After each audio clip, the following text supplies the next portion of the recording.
Welcome to Detective Comic Talks, the podcast about DC Comics by DC Comics fans. Thank you very much for taking the time to download and listen to our podcast. My name is Darren, hello, and I'd like to welcome you to our first ever show. We aim to discuss the weekly DC Universe topics on the big screen and the small screen. But first, can I introduce you to my very special guest? We're here to discuss the recent announcement that Zack Snyder's Justice League, yes, it's finally coming. No more campaigning, no more is it real, is it not real. It's coming in 2021 to HBO Max. Please welcome my friend from DC Daily Buzz, it's Jake. Hello Jake. That's me, Jake. How you doing? I'm great. I'm looking forward for this podcast, and there's a lot of shit to be talking about. There is. Okay, so first of all, I'll start with a statement that came from Warner Bros. Announcing that the Snyder Cut is coming to HBO Max, and then we can take it from there. So this is a press release from Warner's. It was released on May 20th, 2020, and it reads as follows. After global passion calls to action and the hashtag Release the Snyder Cut movement, HBO Max and Warner Bros. Pictures announced today that it will exclusively world premiere Zack Snyder's director's cut of Warner Bros. Pictures and DC feature film Justice League in 2021. Snyder surprised fans with the news this morning during a live online commentary of his film Man of Steel, starring Henry Cavill. Zack went on to say, I want to thank HBO Max and Warner Bros. For this brave gesture of support at allowing artists to show their true visions to be realised. Also, a special thank you to all those involved in the Snyder Cut movement for making my passion a reality. Zack went on to tell us that the movie we're going to get is going to be something completely different for the movie that we saw in theatres. So I think that's a massive thing we need to remember. Zack said it's going to be something completely different.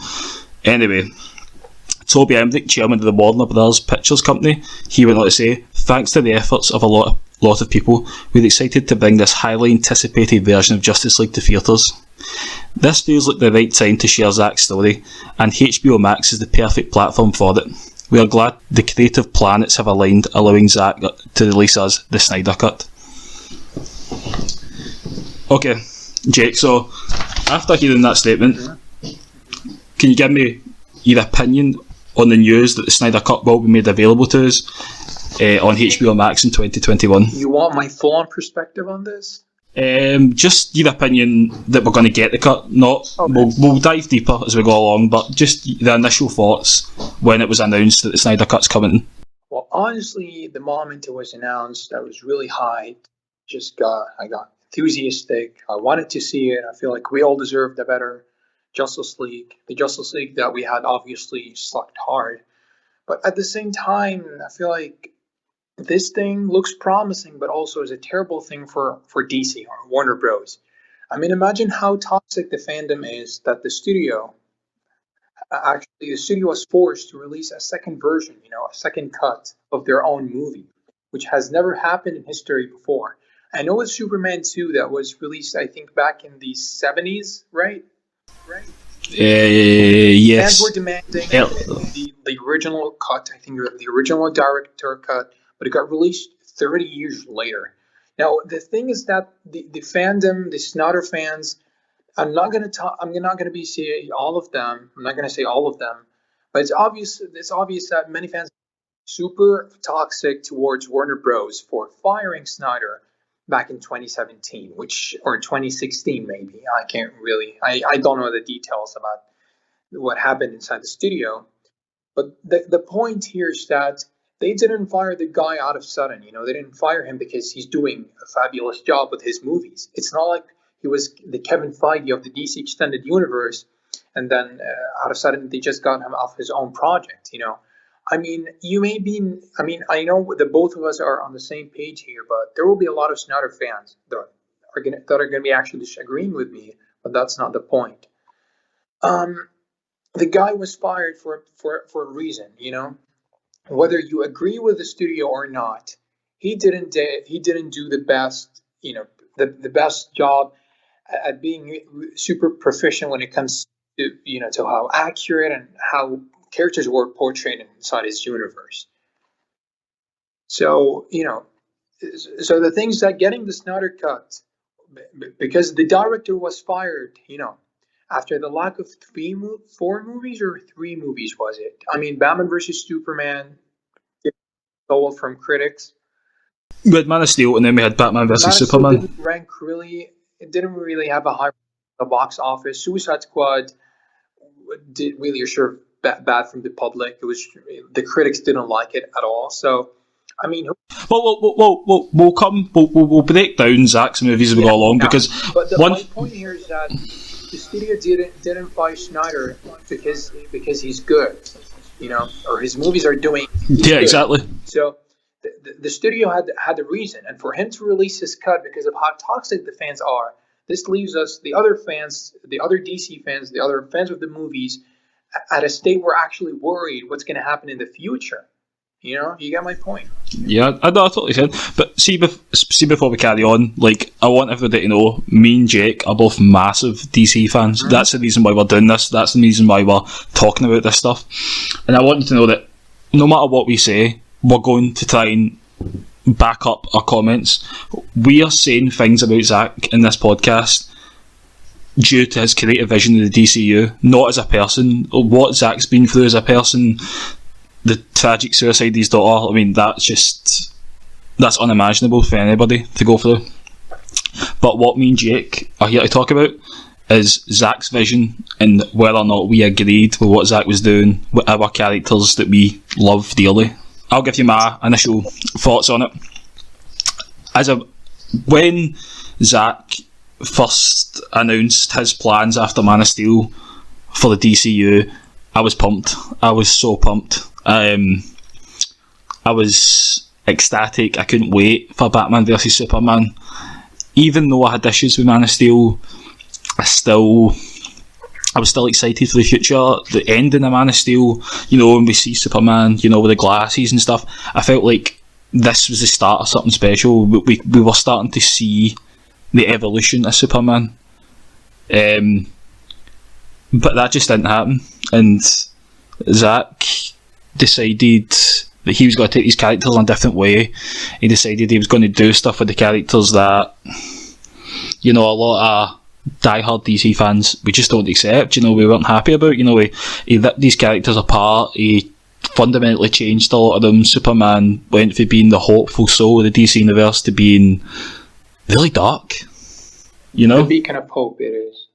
Yeah, beacon of hope, and things went really dark really quickly, and I think, unfortunately for Zack, his choices.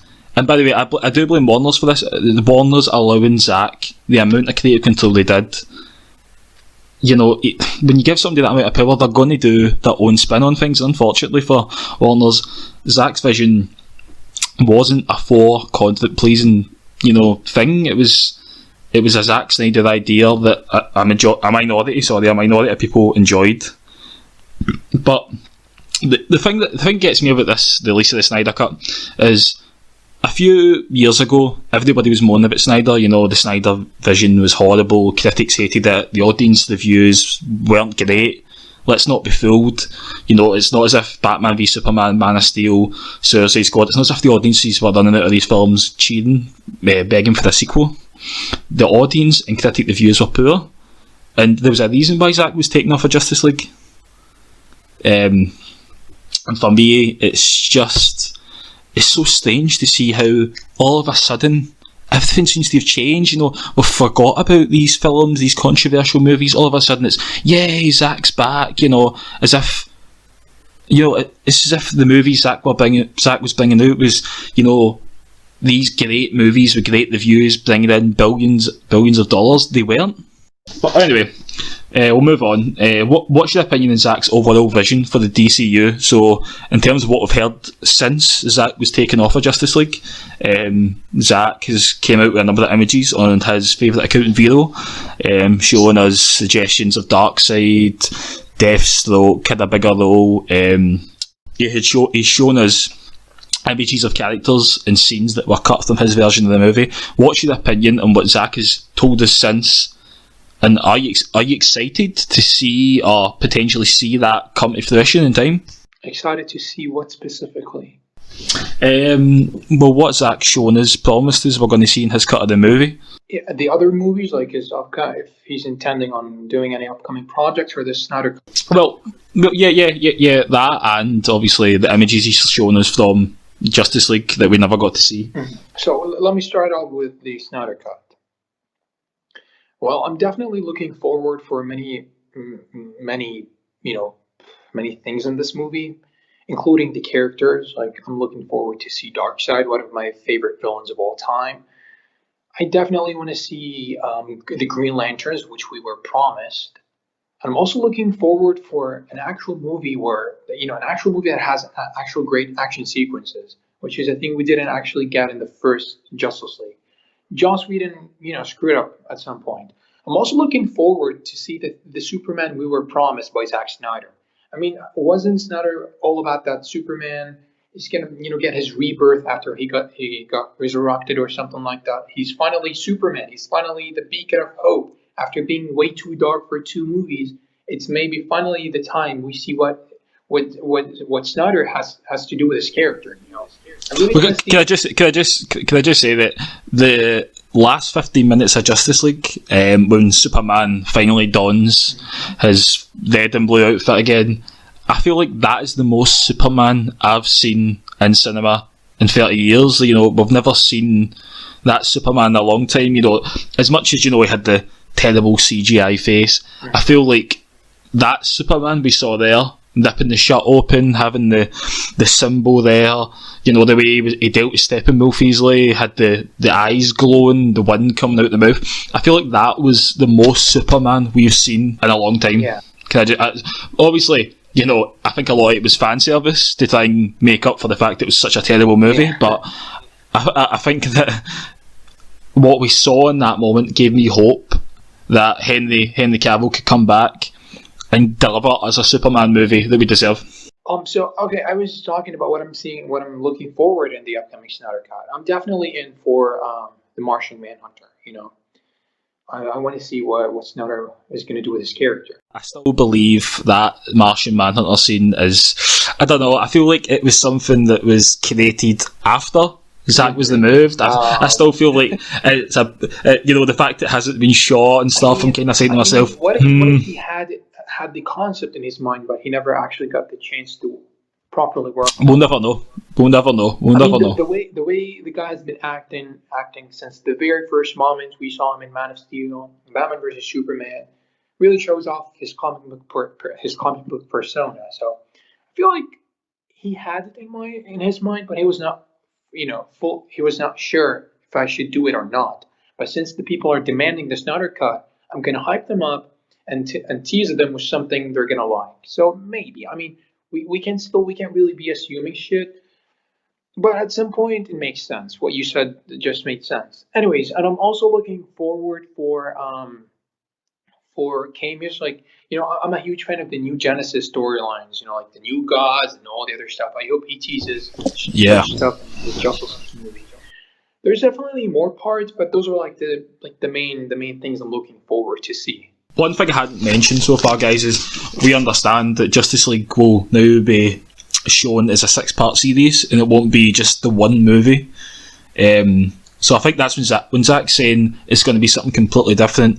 I think he means it's going to be a 6-part series, for what we understand, 35-minute episodes, and it's just going to break up the Snyder Cut, almost like The Mandalorian on Disney Plus, to give this new streaming app HBO Max more content.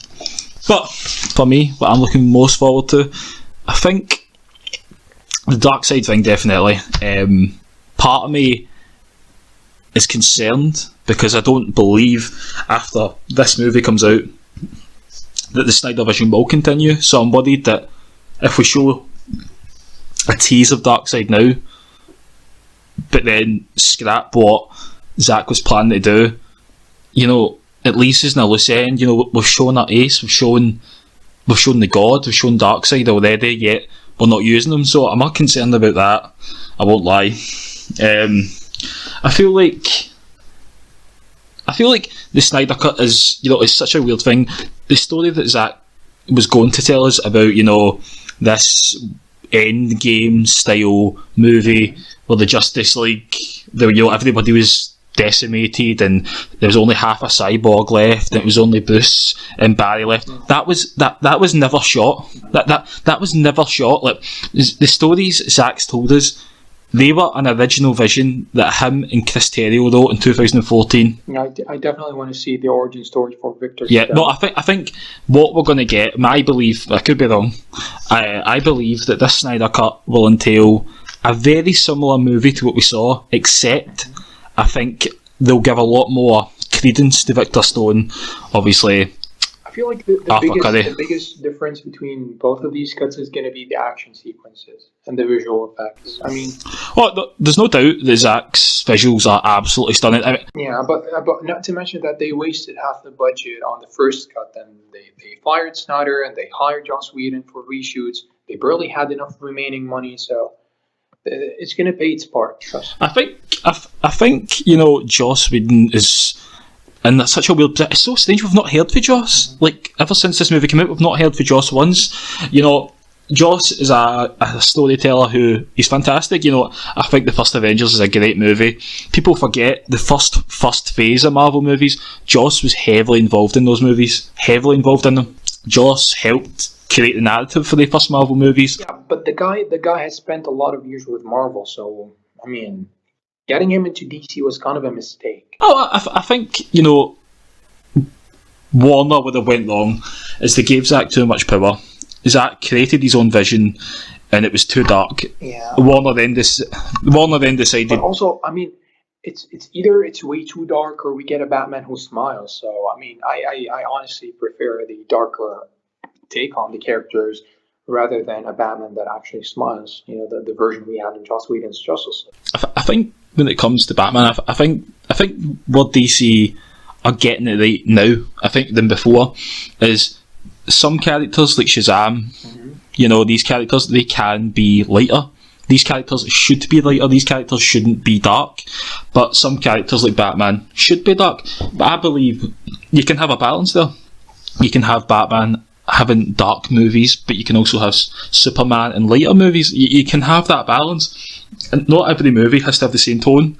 And I think where DC are right now, since Zack left DC Films, you can definitely see the attitude is, let's focus on solo movies, which obviously is a bit of a bummer, but at the same time they can create narratives, they can help these characters in their own world, so when they do come together in a Justice League movie, it doesn't need to be a set tone. Moving on, so what's your opinion on the previously released Zack Snyder movies, so Man of Steel and Batman vs Superman? Well, listen, I am this guy who's basically, I've rewatched Man of Steel for like 4 times now. It's crazy. I love this movie, but I'm watching it more for the action sequences. I mean, I feel like Snyder should have been attached, or should be attached in the upcoming DC projects as a producer, but when it comes to a director, I feel like he does not do it the way it's supposed to be done.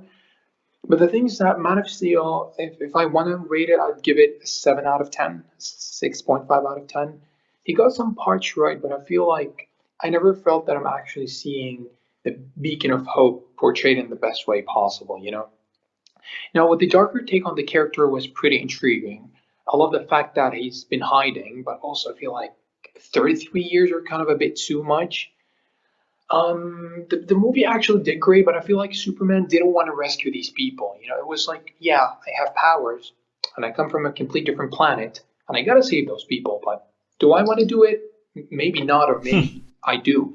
I didn't actually get a glimpse of, the glimpse of what Superman's persona from the comics is all about. The savior guy, the guy who's there to catch a bird, catch a plane, or whatever. I don't think Zack did either. And then Batman vs Superman came and ruined it even more with a darker take on both Batman and Superman. The thing with Superman and Batman versus Superman is he's really being trapped by what the society want, the society's perspective on him, And I feel like since the moment we had politics interfere in the movie, everything started going down. Now listen, the comic book genre is like an escape from reality. And the thing about Batman vs Superman, that it's not dark in a deep way. like the Dark Knight trilogy. It's dark in a depressing way because it's really embracing what the society and politics are all about these days.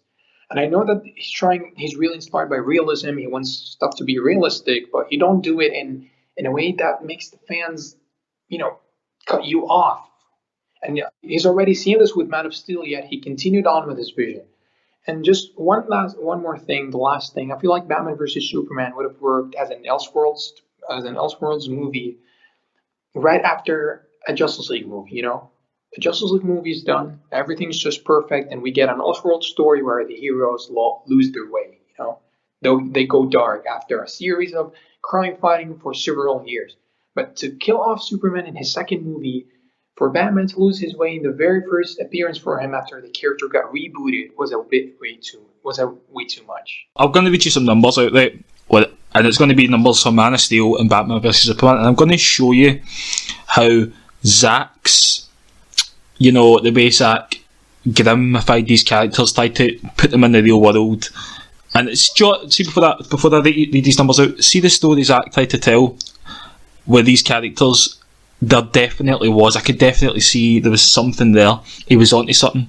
But unfortunately, when these movies are coming out for a studio like Warner Brothers, it's all about deception. It's all about, box office.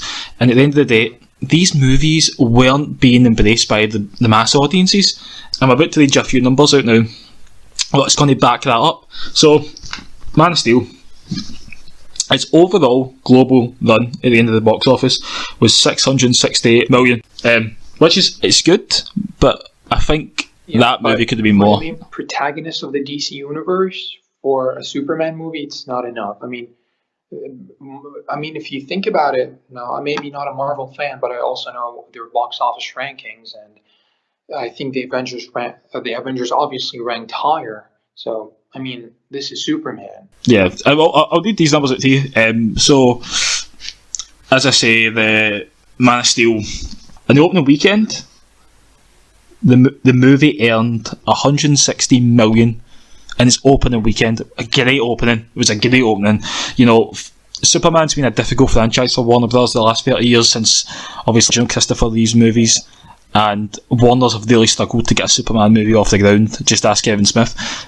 So I think that was a great opening. The second weekend, the box office fell 65 to 68% in 1 week. That is huge.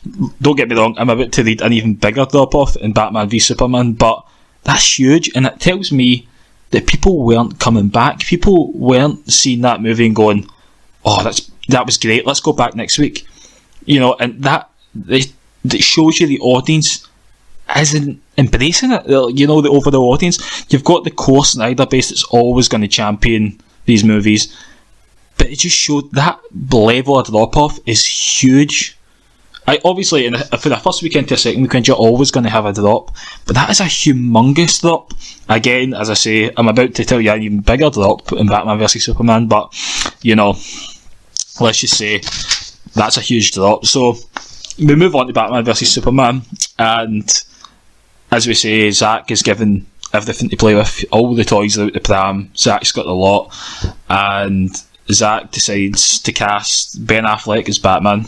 At the time, very controversial casting, and Gal Gadot as Wonder Woman, again, very controversial casting. Yeah, and one thing I say before we move on, Zack has got an eye for talent. As I say, all his main leads in the DC movies have been superb. I think he casts superb, and I think you've got a massive point there when you say Zack should stay with the DC movies in some form of producer, because when it comes to, an eye for talent, Zack's got it, and visuals as well, he's got it. But anyway, Batman vs Superman came out, and one thing I'll also note is the week before Batman vs Superman came out, there was a lot of mumblings in the media that this movie was going to suck, and most of us DC purists, we didn't want to believe that. We were, dead set that this movie was going to be a great movie. And one thing I remember at the time was Zack was coming out in interviews and he kept saying this was as dark as it was going to get. He kept saying after this it's going to get lighter. And I kept thinking to myself, why is he saying that? You know, why is the director of Batman vs Superman telling us, oh, don't worry, the future movies are going to be lighter? But at the time you don't think about it. And now, after seeing the movie and seeing the critical reception, you're like, oh, he knew what was coming. He knew the reaction this movie was going to get. And you know, it's quite funny, Zack said it was going to get lighter, yet Zack has confirmed to us his plan was, in a few movies' time, to have half a cyborg Batman and a tin can Flash. That seems pretty grim to me. So I don't know where the light tone Zack was coming from. I don't know. So maybe that's just something Zack was told to say. I don't know. But anyway, so Batman vs Superman opened up, and I mean, the opening weekend. I mean, incredible. That the movie made nearly 170 million in America in the opening weekend. It was incredible opening weekend numbers for the movie. I think, despite the fact the movie opening to really bad reviews, it was like too big to fail. The movie was far too big to fail, and obviously that resulted in a second weekend drop of 81%. I mean, you just wouldn't get that 81% drop off in 1 week. Incredible. And it makes, in my opinion, the incredible drop of 66% for Man of Steel to 81% for Batman vs Superman. It's just astonishing. And again, it shows me that the critics, as much as people say, oh, the critics are paid off by this person and that person, people listen to the critics. People listen to these people, and these people, when they say something bad, people do listen. And because the general audience scores on these movies is not great, you know, it's 50-50, 60-40 positive. It's not great. And I think everything to me points to the DCEU not being in a good place. And despite my opinions on Man of Steel and Batman vs Superman, because I actually think Man of Steel was a very good movie. I actually think there was a lot in that movie I enjoyed. Batman vs Superman. I mean, we got to see the Trinity for the first time ever on the big screen. It's something that we should admire. How can the first time Batman, Superman, and Wonder Woman appear on screen, how can that not be a $1 billion movie? How did that happen? How did the first time we see these three mythological legends, three of the biggest superheroes of all time, how did that go so wrong?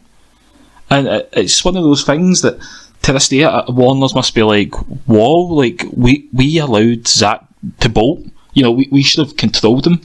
And I think that's something, unfortunately for Warner's, it's came back to bite them. Anyway, like, as I say, my opinions on both movies, as you say, Man of Steel, I'd agree with you, 7 out of 10. Batman vs Superman, probably a 6 out of 10. I think the fact that they tried to do Dark Knight Returns, Death of Superman, you know, all these storylines, plus tried to establish a new Wonder Woman, tried to establish a Batman, basically a brand new Batman, you know, also tried to establish a Justice League. It was doomed to fail for the start, but Zack didn't help himself with some of the choices he made. Moving on from that, the fact is we're getting this cut. Yeah, we're going to finally, Zack's going to get his chance to finish off what he started, Man of Steel. So, next question to you is, Jake, do you believe the Snyder Cut is a one and done? Or do you think there's a chance, if this show comes out and it breaks records, streaming records, which, by the way, it will, you know, the simple fact is, the curiosity factor alone, this show will break streaming records. So, regardless if it's good or bad, by the way, I'm just saying it will. It's the same as I said with Batman v Superman. Sometimes things are just too big to fail, and this is certainly one of them. So, Jake, as I say, the question is, do you believe that the Snyder Cut will be a one and done, or do you think there's a chance, if this movie's well received, Zack will return to the DC movies? Now, listen, Snyder returning is something that's going to get really controversial. Snyder returning is basically DC screwing up themselves again. I'm not saying he's terrible, but because of how terrible the DC movies have received in the past couple of years. Now, for Snyder returning to the DC universe, I honestly I hope not. Not because I don't like the guy. I'm not gonna let my emotions interfere as much as I'm gonna let the logic, mark my decision. The fact that the previous DC movies that were directed by Snyder, the fact that those movies received really bad from critics and didn't do so well in the box office compared to the other movies, it proves nothing but Snyder should not be doing any DC properties anymore. I totally agree with you. I think that Zack, as I say, nothing against his personal life. It was tragic what happened to him. I couldn't imagine. I mean, at the end of the day, we're comic book fans. We don't really know the guy. We just know him as a director. So what we witnessed in Man of Steel, Batman vs Superman, and although we didn't fully get the Snyder vision, I do believe we've seen enough of Zack to judge him. I just don't like what he was doing with these characters. I mean, one more thing. The fact that Shazam, Aquaman, Joker, and surprisingly, I'm not going to say Birds of Prey, but for what it was, for the budget it had, it did great. The fact that those three movies or four movies, whether they were the three inside the extended universe or the four, are doing great, did great actually, are still receiving really well from critics, proves that we don't really need Snyder to lead us anymore, I totally agree. There's bigger and better stories to be explored. Better than what society is all about these days and how dark society is. There's bigger storylines from the comics to be focused on and portrayed on the big screen. So maybe that's also a good reason for us, to not want Snyder back. I think if one thing we can take from the MCU, which I know obviously we don't want to take too much from, but if there's one thing we can take from the MCU is comics accurate works. The MCU replicate comic storylines, comics costumes, the characterizations are straight from the comics, and the reason why is because it works. It's because the audiences are loving it because it's comics accurate. Zack had a Batman who looked like the Batman, but his character was from the comic book persona. It was from a comic in The Dark Knight Returns. Yeah, I know. It was inspired by The Dark Knight Returns, but he messed up with big parts of his character. Yeah, it's from a very difficult comic arc that is Elseworld almost. That version of Batman is very Elseworldy. He's then took on a Superman story that it's a Superman story you have to earn. Doomsday is a bad guy in Superman lore that you have to earn. It's not somebody you fire out after the second movie. Lex Luthor was not super promising. One thing I'm definitely hoping is we never see that baldy nugget again. But my next question is, we kind of touched on it, but my next question is, where do you think DC movies are right now? Are you enjoying the current course we're on since Zack stepped aside? And what is your hopes for the future? Well, I'm definitely enjoying the DC movies so far. Wonder Woman 1984 looks super promising. I know Patty Jenkins really got in with the studio. She was like, I want to shift the appeal of my movie. I don't want to do it dark like the first movie, which makes sense. I mean, the first movie was set in in World War One. It's supposed to be dark. Wonder Woman's origin story is kind of darker. But the thing is that if you read the later on Wonder Woman comic books, they're not dark. That's the thing. She's basically there to spread truth, the American way or whatever. So it was perfect for her to cut off the darker shit that used to happen back in the extended universe and to take on the character from a complete different aspect. Now, I'm definitely looking forward for the future of the DC Extended Universe. I'm looking forward for Black Adam. I think Dwayne Johnson is going to nail it. The guy knows what he's doing. I'm looking forward for having Hawkman and Hawkgirl, Dr. Fate. It's going to be big. And the fact that there's a high possibility of Henry Cavill appearing in the movies also, it looks really promising. The fact that we're getting a Flashpoint movie or a Flash movie also is pretty awesome. Sequels for both Shazam and Aquaman is also something I've been really looking forward to. So yeah, I'm excited and I'm super hyped about the future of the extended universe. Yeah, like I've touched on before, since Zack stepped aside, and we got Aquaman, which, you know, again, critics loved it, fans loved it. I mean, the fact that a character like Aquaman, which is not as popular as Superman and Batman, did rank as the highest DC movie ever in the box office, crossing the $1 billion is something big. Proves how great of a movie it is. Well, it shows you that a movie that has got a bit of humour in it, but also has a bit of dark in it. It's also having the good marketing for your movie, for your project. I feel like James nailed it when it came to the way he promoted for his movie, you know. That was a great success. Shazam, I think, is one of the most underrated movies, you know, in the last decade. You know, I think it's a great movie. I think, you know, it's been a lot more recognised in streaming on Blu-ray, and I think this sequel has got a really good chance of doubling the $366 million it made in its original box office run. I still don't get why can't we just have Black Adam, Shazam, and Superman all on. I think we're getting there. It's driving me nuts, but we're gonna have to wait. I think Birds of Prey, I think that movie was let down by a number of things. It was a great movie, again, well received critically. I think it probably made its money back. I think a lot of things went against that film, marketing wise. Obviously, we're in the current pandemic at the moment as well. That struck as the movie came out. I think a lot of things went against it. The fact it wasn't allowed to be released in China, again, I think seriously hurt the box office there as well.